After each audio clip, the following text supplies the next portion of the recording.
sidaan hore u sheegnay ka maamul ahaan oo dawladda ahaan koonfur galbeed waxaan diyaar u ahay inaan caawino wadaadka iyo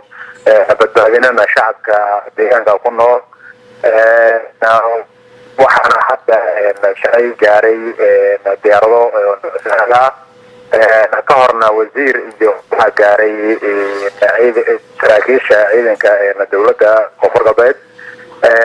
si loo caawiyo sheekh mukhtaar cali abu mansuur oo war ay kusoo qaadeen nimankan nabaddiidka ah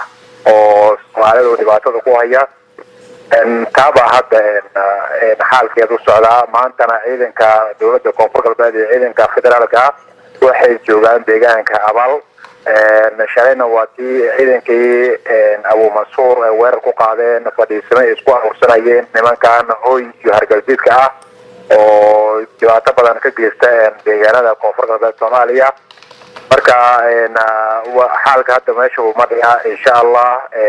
maalmaha soo socdana waxaan rajaynaynaa inaan deegaano badan gaarno oo ciidanka dhankan ay ka baxaan oo dhankaasna ay ka yimaadaan sidii ciidankii nabaddiidka ahaa meesha loogu xireen lahaa baa hadda lagu jira saraakiil caan ahna way ka dhaawacmeen oo dhaawacoodana way aruursadeen insha Allah ummadda Soomaaliyeed mar walba waxaan leenahay hasdejiyaan dawladoodan ha ku kalsoonaadaan okay marka saanadan la gaarsiiyay xudur ciidamada maalmahan ku sugnaa deegaanka awal oo ka ama baxay degmada xudur ma qorshaha muxuu yahay oo maamulka koonfur galbeed Soomaaliya ay la damacsan yihiin ciidamadaasi ciidanka ka ama baxay deegaanka xudur hadda joogo degmada xudur ka ama baxay hadda joogo deegaanka abal waxay caawinayaan ciidankii daacadda u ahaa sheekh mukhtaar cali abu mansuur iyo badbaadada shacabka ay mas-uulka ka yihiin bay u baxeen haddana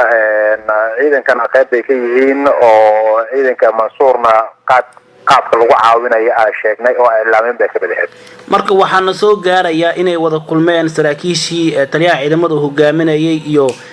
sheekh mukhtaar robo ay ku wada kulmeen deegaanka awal warkaas maxaa ka jira ka wali wax wada kulan ay yeesheen malahan sheekh mukhtaar robo iyo saraakiisha hogaaminayay ciidamada dawladda koonfur galbeed iyo ciidamada federaalka Soomaaliya wax kulan ay yeesheen malahan laakiin waa xiriir baa ka dhaxeeyo oo way iska warhayaan laakiin wali ismaysan arkin oo si bareera oo ma soo kulmin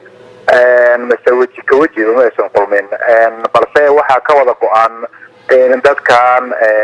dhibaatada ku haya shacabka Soomaaliyeed beenta ka sheegay diinta shacabka Soomaaliyeed beenta ka dhaadheynaya in laga xoreeyo oo laga qabto waxayna marayaan gabagabo waxa weeyaan neef gowracaan geedi kama waato baa yiraahdaa waa dadkan meel ay ka baawanayaan malahan qof walba inay dhibaateeyaan bay diyaar u yihiin marka waa waqtigood baa soo dhamaaday waqti waa la sii dhameystiraya halkii lagu dhameystirayaa iyaga iskeenay insha Allah fursadana dawladda koonfur galbeed Soomaaliya iyo dawladda federaalka ee Soomaaliya labadaba way ka faa'iideysan doonaan haddii Ilaahay yiraahdo waa gartay marka sheekh mukhtaar row hadii xiriir uu ka dhaxeeyo dhinaca dawladda asaga diyaar mu u yahay oo in uu dhinaca dawladda ku soo biiro arintaas muxuu ka leeyahay insha Allah wixii mukhtaar rabo iyo dawladda madaxda dawladda koonfur galbeed iyo madaxda dawladda federaalka Soomaaliya iyo sheekha way ka hadlayaan qaabka ugu soo biri lahaa wada hadalna uu socdaa insha Allah haddii Ilaahay raadana waan faahfaahin dheeraad oo taa ku saabsanna waan ka bixin doonaa marbaanba ka bixin doonaa faahfaahin madaxweynaha koonfur galbeed baa ku wajahan degmada xudur xarunta gobolka Bakool maxay la xiriirtaa boqoshadiisa waqtigan degmada xudur madaxweynaha koonfur galbeed dawladda koonfur galbeed Soomaaliya Shariif Xasan Sheekh Aadan waxa mas'uuliyad ka saaran tahay shacabkiisa inuu dhibaatada la qaybsado ka go'an tahay inuu dhibaatada la qaybsado oo shacabka uu dareensiiyo ilaa asiga meesha madaxda u ahaa oo mas'uulna u ah